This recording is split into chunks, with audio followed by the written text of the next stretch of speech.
The moment the photographer grabbed my wrist, I knew something was terribly wrong. His grip wasn't forceful, but deliberate, as if he was holding back panic. I was only seconds away from walking down the aisle, with music already playing and every guest standing to watch me take my first step toward the man I loved. But Ezra, our wedding photographer and longtime family friend, looked straight into my eyes and said in a low, controlled voice, "Lila, do exactly what I say. Check your phone. Do not react." My heart pounded. I thought maybe something had happened to my mother or my sister. I lifted my phone, expecting a missed call or a text from family. What I saw instead froze me in place. It was a picture of me in my wedding dress, taken from behind, inside the private bridal suite, where only my mother, my sister Ivy, and I had been getting ready. The message underneath said, "If you take one more step toward him, everything you love will be destroyed." My breath caught painfully in my chest. This was not a prank. Whoever sent that message had been inside my private room without anyone noticing. My skin prickled as I realized I wasn't just being watched. I was being hunted. I looked up and saw Noah, my groom, standing at the altar. He smiled softly when he saw me, his eyes full of warmth and patience. He had no idea that in that exact moment I was questioning everything, whether I was safe, who was behind that message, and most terrifying of all, if Noah himself had anything to do with it. My name is Lila Hart, and today was supposed to be the happiest day of my life. Instead, it became the day I discovered the person I trusted most might be hiding a truth that could destroy all of us. If you are watching this, stay with me until the end. This story might be the most important warning you ever hear. Subscribe to the channel and tell me in the comments where you're watching from, because what happened next will change the way you look at love and trust forever. That morning, I woke up to the sound of soft laughter in the hallway. My mother, Rachel, was already in full wedding mode, making sure every detail was perfect. She had dreamed about this day almost as much as I had. She kept saying, "Today, my daughter begins her forever." My father had passed away 3 years ago, so it was important to my mom that everything felt meaningful, gentle, and full of love. She said Dad would be watching us with pride. My younger sister Ivy burst into my room holding coffee and a bouquet of white roses. Ivy and I shared everything growing up, secrets, heartbreaks, dreams. She was my maid of honor, my best friend, and my anchor through every storm in life. There was no one I trusted more. The wedding venue was a lakeside estate surrounded by tall oak trees and soft, rolling hills. The morning sun reflected on the water, painting the sky in soft blues and pinks. It was peaceful, a perfect beginning. Guests were arriving early, laughing, greeting old friends, taking pictures in front of the floral arch Noah had arranged as a surprise for me. While my hair was being styled, my phone buzzed. Noah had sent me a short video message. In it, he was standing by the altar, smiling warmly. "Lila," he said, "before everyone else sees you, I want you to hear this from me. No matter what happens today, I choose you. I will always choose you." The words touched my heart, but something about them made me pause. Not with fear, but curiosity. What did he mean by, "no matter what happens"? I brushed it off as nervous excitement. My mother walked in just then and stood behind me, looking at my reflection in the mirror, her eyes filled with tears. "You look just like I imagined," she said. "Your father would be so proud." I squeezed her hand and felt a wave of emotion rush through me. This was more than a ceremony. It was a new beginning, a promise. As the time came to walk down the aisle, Ivy helped adjust my veil. "You ready?" she asked, smiling brightly. I nodded, even though my heart was pounding. I stepped toward the door that led to the aisle. The music began to play. Guests stood. My mother wiped a tear. Noah was waiting for me with that same steady smile, the smile that made me fall in love with him the first time we met at a charity event 2 years ago. But just as I placed my hand on the doorknob, Ezra appeared. His normally calm face was pale. His voice was steady but urgent as he said, "Don't go out there yet. You need to see this." He handed me my phone. And in that single moment, everything shifted. A picture of me in that exact dress, in that exact room, taken minutes ago, from an angle that made it clear someone had been standing just out of sight. The caption underneath was not just threatening, it was personal. It referenced something I had never spoken aloud to anyone other than my late father. Someone knew my secret. Someone was here, at my wedding, and they were ready to destroy me. Before I could react, another message came in. This is your only warning. I looked up at Ezra, and for the first time since I had known him, I saw fear in his eyes. Not for himself, but for me. My hands were trembling as I stared at the phone screen, but Ezra's calm voice pulled me back to the moment. He whispered, "We need to move now, before someone notices you haven't started walking." I nodded, forcing myself to breathe. The music continued playing beyond the doors, the guests likely whispering, wondering what caused the delay. My mother and sister were waiting for me at the end of the aisle, but I couldn't think about them right now. I followed Ezra through a side hallway that led away from the ceremony area and into a smaller lounge where the bridal party had gathered earlier. As soon as the door closed behind us, I turned to him and asked, "Who sent this? Did you see anyone go into the dressing room?" Ezra shook his head. "No one should have been in there except your family. But there's more. Those messages were routed through a proxy. Whoever did this knows what they're doing." Before I could speak, my phone buzzed again. This time it wasn't a photo. It was a video. I pressed play. The video showed Noah 2 nights ago, sitting in what looked like a dimly lit restaurant booth. Across from him was a woman whose face was partially hidden by her hair. Noah was holding her hand over the table. The camera slowly zoomed in on their hands as if someone was secretly recording them. Then the video ended and a message appeared. "He's lying to you. Walk away now, or you will be the one who pays for his secrets." I felt a sharp pain in my chest, like my heart was being crushed from the inside. I shook my head, trying to process what I had just seen. "This has to be fake," I whispered, more to myself than to Ezra. Noah would never do this to me.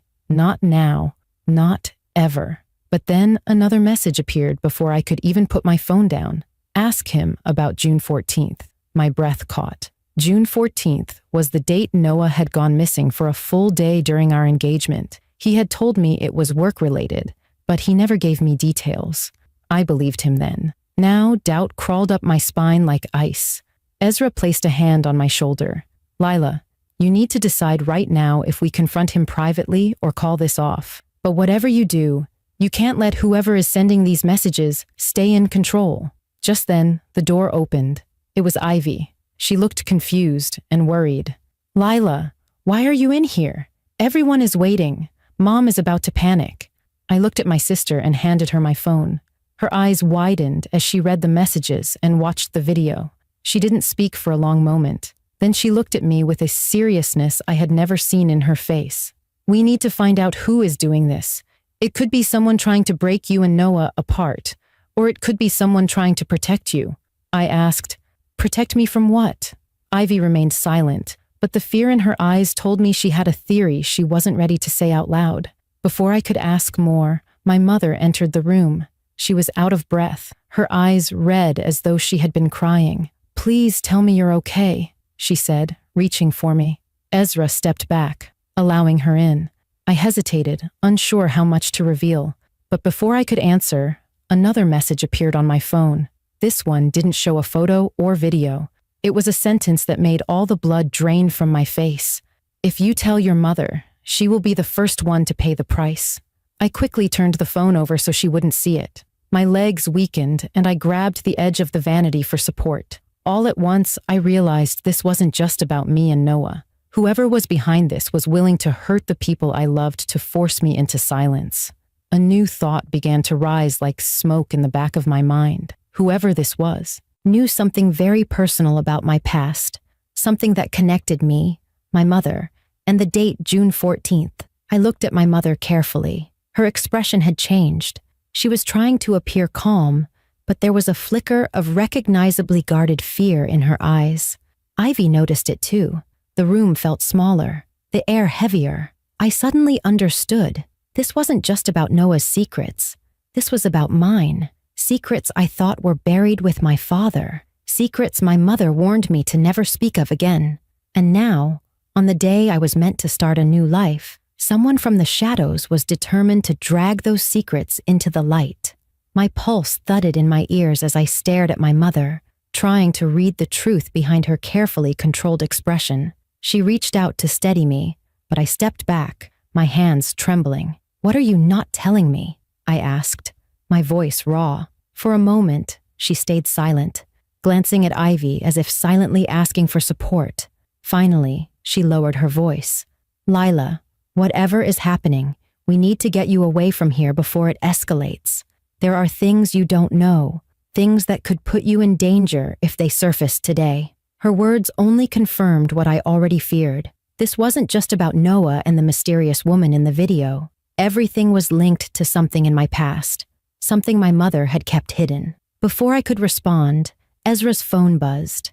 He glanced at the screen and his expression shifted.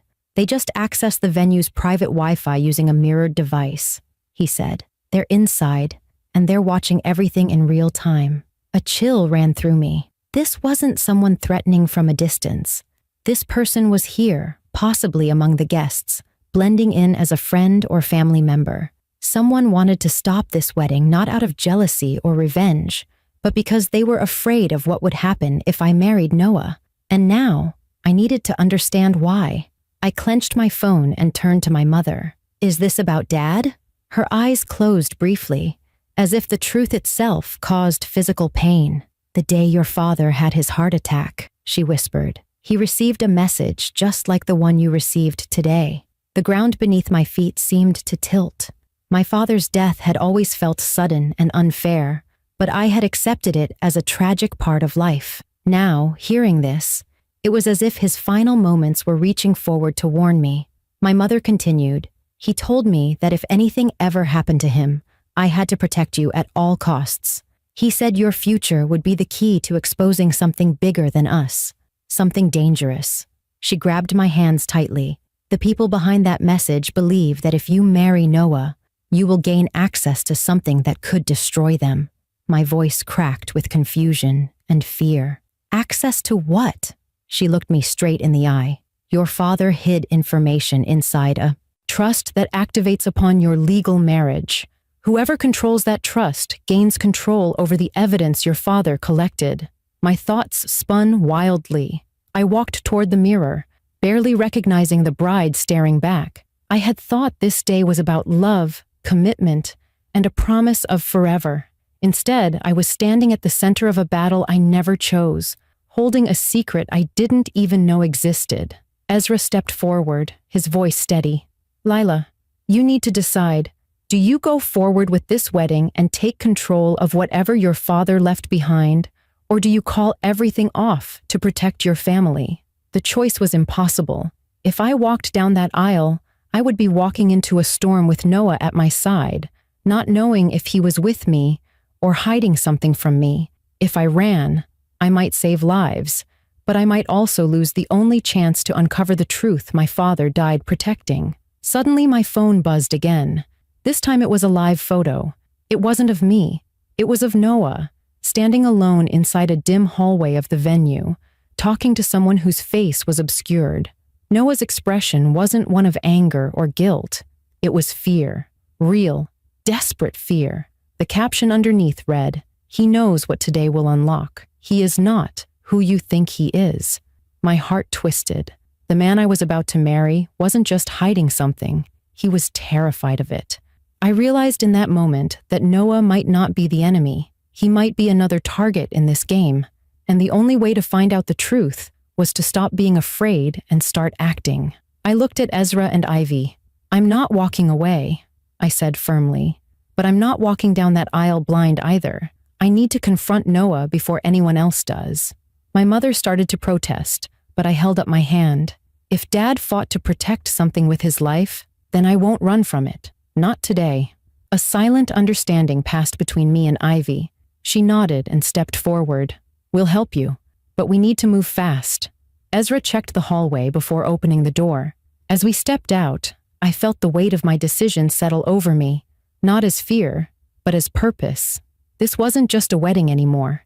It was a turning point in a story my father began, and it was now my turn to finish it. As we moved through the hallway, the roar of distant chatter and wedding music echoed faintly behind us, growing quieter with every step. The air inside the side corridor felt colder, heavier, as though we were walking into a truth that had been waiting patiently beneath the surface of our lives.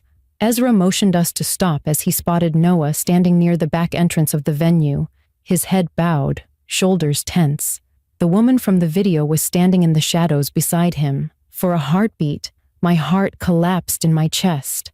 I thought it was betrayal, but as I watched, Noah turned to her, not with affection, but with urgency and fear. I stepped forward before Ezra could. "Stop me." "Noah," I said, my voice firm but shaking. He turned toward me, eyes wide, as if he had been caught in a fire. "Lila, you're not supposed to be here," he said, glancing over his shoulder. The woman stepped into the light. She wasn't a stranger. She looked exactly like Noah. Same eyes, same jawline, same nervous tell in the way she held her hands. "My name is Arya," she said quietly. "I'm Noah's sister."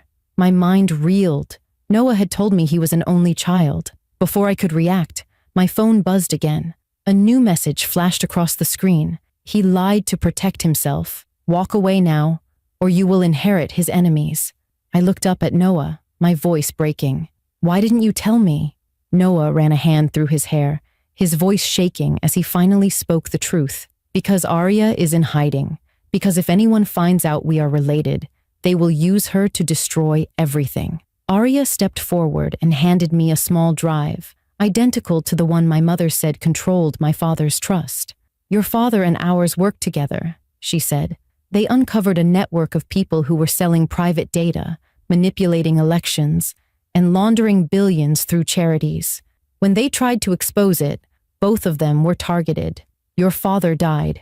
Ours went into hiding. Noah has been trying to finish what your father started, but the moment you marry him, the trust activates and everything transfers to both of you." Her voice softened. "And then you both become targets." The world seemed to tilt beneath my feet. I looked to Noah, needing confirmation, needing something that still made sense. "You should have told me," I said. Tears gathered in his eyes, not from guilt, but from the fear of losing me. "I wanted to protect you from it," he said. "I was going to tell you everything tonight, after the ceremony. I made a promise to your father before he died. He told me that when the time came, I had to choose between protecting you from this burden or standing with you in it." My breath caught as another truth surfaced. "You knew my father?" Noah hesitated, then nodded. "He approached me a year before he passed. He told me you were going to inherit something that would put you in the center of a war. He thought I was the only one who could stand beside you through it." In that moment, the puzzle pieces I had been chasing all day finally aligned into one chilling picture. My father hadn't been distant in his final years because he was busy. He was preparing for something, and he had chosen Noah, not just as a son-in-law, but as a guardian. Before I could speak, footsteps echoed from the corridor behind us. We turned to see my Aunt Vivian approaching, her face tight with rage. She held my phone in her hand. "You were supposed to run," she hissed. "You were supposed to break this wedding so the trust wouldn't activate." My stomach twisted. "It was you," I said, barely able to recognize my own voice. Vivian's eyes gleamed with cold fury. "Your father ruined everything for our family when he refused to share the trust. That money, that power, it belongs to us by blood. I wasn't going to let you hand it over to his enemies." She lifted a remote from her pocket and pressed it. Screens in the hallway flickered on, showing security footage from hidden cameras she had planted, footage that could destroy Noah, Arya, and every secret they had tried to protect. Before she could make another move, my mother appeared behind her, voice steady and strong. "Vivian, it's over. You will not harm my daughter." My mother had called security. Within seconds, guards approached and restrained Vivian as she screamed threats. I stood frozen, overwhelmed by the storm that had been unleashed, but also by a sudden, powerful realization. This wasn't the destruction of my life. It was the unveiling of it. The truth wasn't here to ruin me. It was here to free me. I turned back to Noah. He held my gaze and said softly, "You can still walk away, but if you stay, we fight this together." And in that moment, I understood the real choice wasn't whether to marry him. It was whether I was ready to step into the life my father had prepared me for. The moment Vivian was escorted out of the venue, the energy in the air shifted completely. It no longer felt like my wedding day. It felt like my life had split into two separate timelines. The one I had been living in, believing everything was safe and certain, and the one I had just stepped into, where every truth had a shadow and every choice carried consequence. My mother reached me first, tears pooling in her eyes, not of sorrow, but release. She cupped my face and said, "Your father trusted you more than anyone. He knew one day you would have the strength to confront what he couldn't." Her words hit me harder than anything else that had happened. It wasn't about inheriting a trust or uncovering a conspiracy. It was about becoming the woman my father believed I was meant to be. Ivy wrapped her arms around me, and I held her tightly, feeling the unspoken bond of sisters facing something that was bigger than both of us.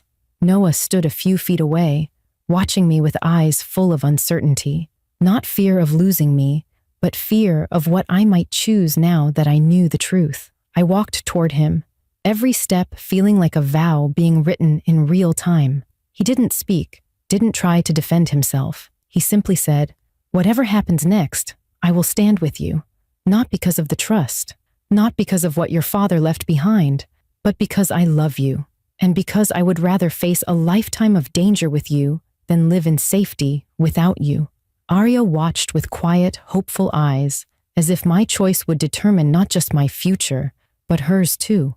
I looked around at the remnants of what was supposed to be a perfect day, flowers still perfectly arranged, chairs still lined in elegant rows, guests whispering in confusion.